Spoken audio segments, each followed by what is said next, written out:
welcome to Lawline with your host, David Schnurman, an accomplished entrepreneur, attorney, and legal educator. Each week, Lawline will bring you the most knowledgeable experts in the field of law, business, and education. And now we introduce our guest and our host, David Schnurman. Hello, I'm David Schnurman, and welcome to Lawline. As the United States looks for answers to the energy crisis, renewable energy seems to be the answer to our problems. Today we look at the latest renewable energy technologies, the need to put something to effect, and how viable these options are. Joining me today is John Humphrey from Sollega, Peter Funk Jr., an energy attorney for Duane Morris, and Stanley Alpert, an environmental litigation attorney for Constantine Canon. Thank you, gentlemen. Renewable energy, the first thing you think of, in my mind, peak oil. And certainly this is a conversation, I'm sure that's been going on for a while, but right now there's a lot going on, and Obama's put a lot of time and money into it. John, can you tell me what is the big picture of how important renewable energy is for society? Yeah, I mean, it's more than just peak oil. There's environmental issues at stake. There's geopolitical issues at stake, economic issues at stake. And so what's great is you have all these drivers from really different camps pushing towards a more sustainable, cleaner energy economy that's not detrimental to the environment. And John, what do you guys do? My company Sollega manufactures a mounting system for solar panels. It's basically a faster, easier, safer way to deploy solar assets onto commercial buildings. And from what my understanding is about solar energy is where we're at today, if we can somehow harness more technology, more sun's energy, from what I understand from one section of sun, if you can harness it the right way, you can light up a whole city, at least from theory. Where is the technology in terms of where we are, and how much further along do you think we can be with solar energy? Is that the answer to our future needs? The technology's there. I mean, it's just a matter of, demand, people. But it's there, but how much? Is it true that there's a lot more energy we've been getting from the sun in terms of where we'll be in the next 50 years? Well, it's not the efficiency of the devices that's a problem. It's really just, we just have to use them. I mean, off-the-shelf stuff's ready to go today, and we could be powering, the planet with solar in the time that it takes to really, get our ducks in a row and really move on it. I have to be missing something. Peter, what's holding us back? If we're there today, it seems like everywhere we should be focusing on solar, and knowing that everyone agrees oil is going to run out. It's just a matter of when. Of course, there's the environmental damage, and I assume it'd be cheaper, or maybe that's the issue. Well, there are some arguments, and what I'm going to do is mention a couple of these arguments and then give the answer. I'll give you fast. 30 seconds. It's not cost effective compared to oil. And my response to that is, first of all, what are you considering when you look at cost effective? Essentially, when you put in solar, you no longer have to worry about the price of oil, of gas, of coal. You've got what we would call in the industry maybe a 20-year, 15-year solar hedge, meaning that you have the price taken care of. The other thing is that it's disruptive to systems. Not at all. As a person who has a lot of experience with utility systems, it's what you call distributed generation. It strengthens the system by providing numerous points of energy instead of one major source. Another thing, last point, is solar energy is most effective when it's most needed, when the sun is highest in the sky and it's hottest. Tremendous advantage of solar energy. The last criticism, it's intermittent. In other words, at night it doesn't apply, and if it's clouded over, it doesn't shine. That's true, but it's not your only source of generation. Dan, you focus on green buildings and protecting the environment. What am I missing about solar energy? It's obviously not that easy, or we'd be there right now. The reason we haven't gone there fully is because the cost of solar per kilowatt hour has been so much more than fossil fuels, but that's something that's changing. For example, the Department of Energy has a major crash program where they're trying to encourage research that will within 10 years cause the cost of solar electric to be equal to that of fossil fuels. So we haven't been there from a cost perspective so far.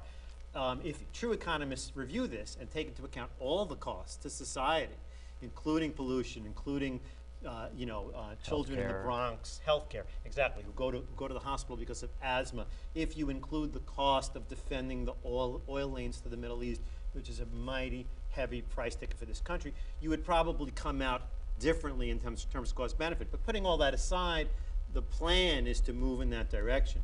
But I think what's happened now in the last 3, 4, 5 years is American business, particularly major companies, have gone in a green direction where they want green buildings, where they want solar on their roof. It's a confluence of factors. First of all, it's the fact that people in China want air conditioners. Okay, in the old days, people in China would just be hot. Now they want air conditioners. I mean, they're burning a huge amount of energy and other resources. Plus, carbon regulation, it's a legal matter, is here, and it's probably here to stay, although there's some debate about that in Washington.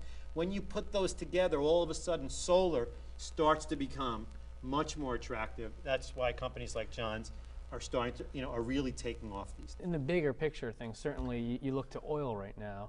Normally at this time of year, oil is less expensive, and now that it's been so warm, normally the prices are lower.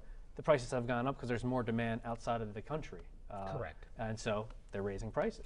Well, there are other factors. You should talk about incentives. There are numerous incentives which encourage the use of solar. For example, in New York State, we have a renewable portfolio standard that requires state agencies, state buildings, utilities to buy a certain percentage of green energy, and that naturally encourages solar. We also have, out of every kilowatt hour you pay for from a utility, 4 mils are taken out, called a system benefit charge.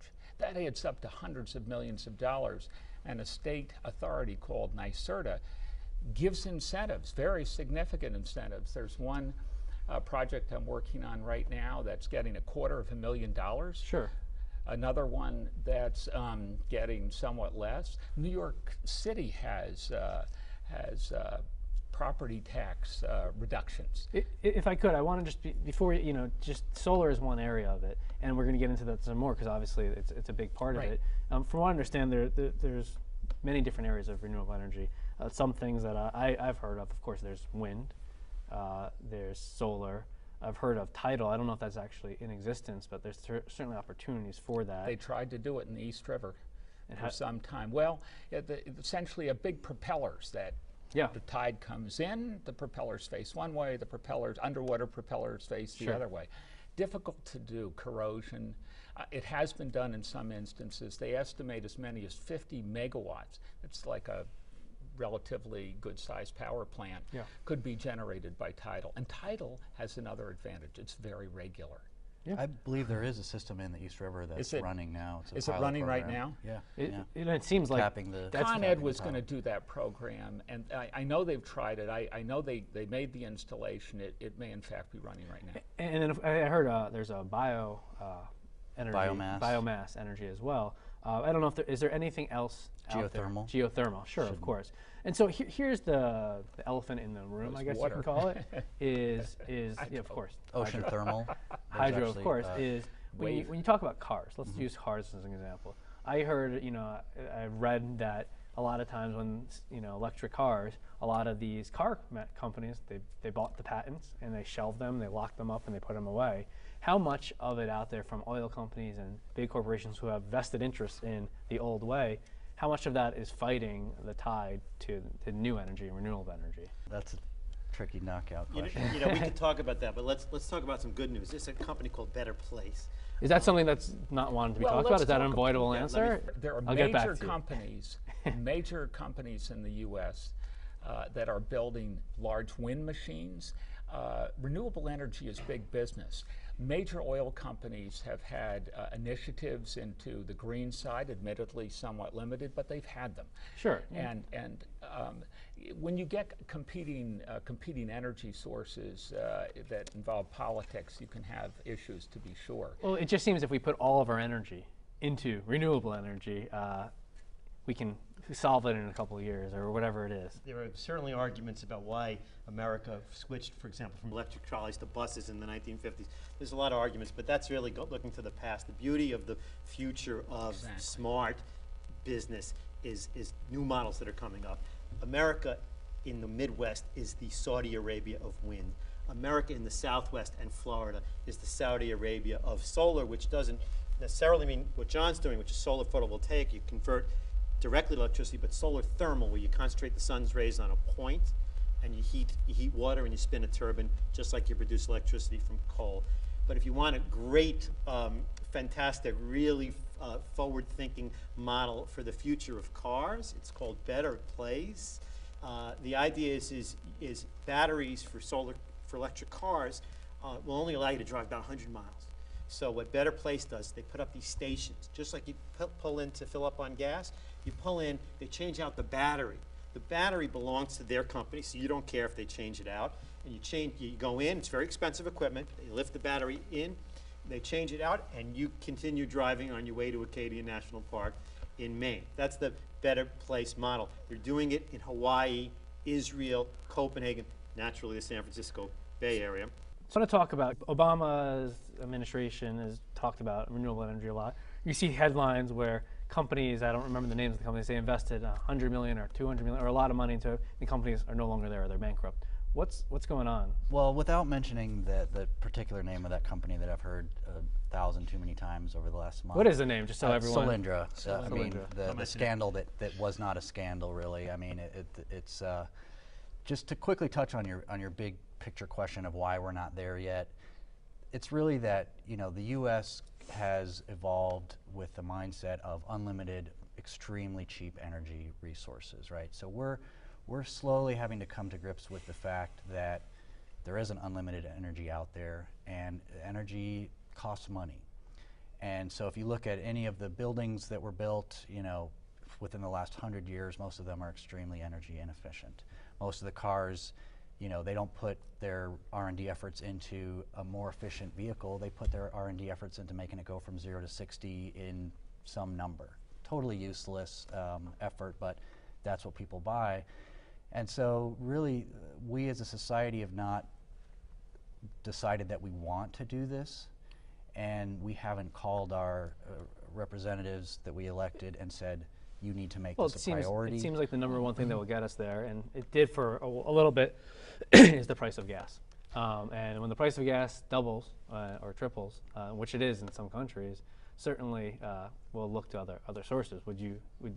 Yeah, the reactionary approach of gas prices affecting that will help drive that, but natural gas prices is a balancer to that when it comes to, you know, our electrical grid. Well, and another thing is what opportunities do I have living in New York City? It's probably different, but if I did want solar and I live in a building, certainly you can't. I've walked in the street where there's companies that say they have wind energy. If you buy from wind energy through Con Ed, we'll save you X amount of money. It sounds good on paper, but is the energy in the grid really coming from wind energy there? And is that the answer for people like me who? Well, those companies are buying renewable energy credits, which is a sort of a way to displace what you're producing or what you're buying with a producer somewhere else, and that is, you know, it's laudable and helps finance those large wind projects, for example. But if you have a roof, whether it's a house or a commercial building, if you have a roof and it's getting sunlight on the roof most of the day, wherever it is, I mean, if it's in New York or Florida or California or North Dakota, it's probably an extremely good investment to put solar on your roof. Peter, when do you think is going to be the turning point where, how far are we away from where solar energy? It depends on who you talk to. When do you think? I think that the turning point could occur relatively rapidly if fossil fuel prices go up. They've gone up, they've gone down. I could talk about that. Every time they've gone way up and there's a lot of investment, somehow the prices go way down and suddenly these investments are abandoned. I would like to talk a little bit about what you mentioned. Solar RECs, a renewable energy credit, it represents, to use a bad word, it's a derivative, but what it means is it's a certificate that represents 1 megawatt of delivered electrons.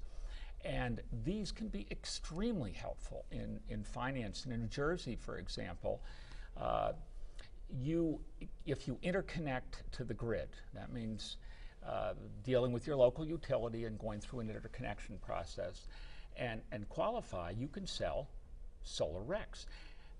The individuals... I've heard about solar RECs, and there's people who say it's also it's a multi-level marketing company, and is that It's not. This, I wouldn't agree with that. What these each do, individual can sell they get other people to sell the product. well, you so have to sell There are it. some middle agents that are needed in order to create an exchange. Well, in New but- Jersey, you have to go through. which is the PJ definition of a multi-level. It's you get other agents to build it up, which is not. Well, there's a trading platform. You know, you sell your RECs to, for example, the utility in order for the utility to meet their requirements for having a, you know, for their renewable portfolio standard, their RPS that says they need a certain amount of clean energy to be part of their mix. So they can either build clean power plants or they can buy RECs. or they can buy. Solar RECs clean is an energy. enormous company. Instead of buying. Correct? Instead of buying. Solar RECs is an enormous company. It's built. It's not a company. It's a type of instrument, like a certificate, like a stock Okay, certificate. so maybe You generate them when you pump out electrons from your solar array.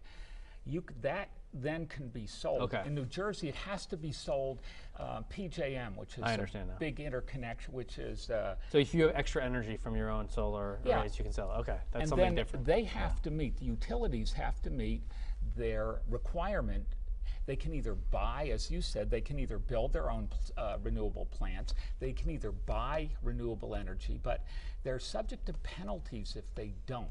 And one of the things they can do is buy solar RECs. So what we're going to go to break right now. What we're going to talk about afterwards, also the business of renewable energy. Certainly, it's a big business. You're in the business. You're both in the business. That's right. And so we can talk about that. And obviously, there's investments being made. But at the end of the day, we're doing this because it's needed to be done, and it just makes sense, and it's best for the environment. So you're watching Lawline. Stay with us.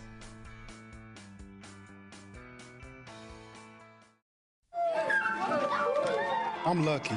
I get to do something I love. How many of you think homework is just as important as teamwork?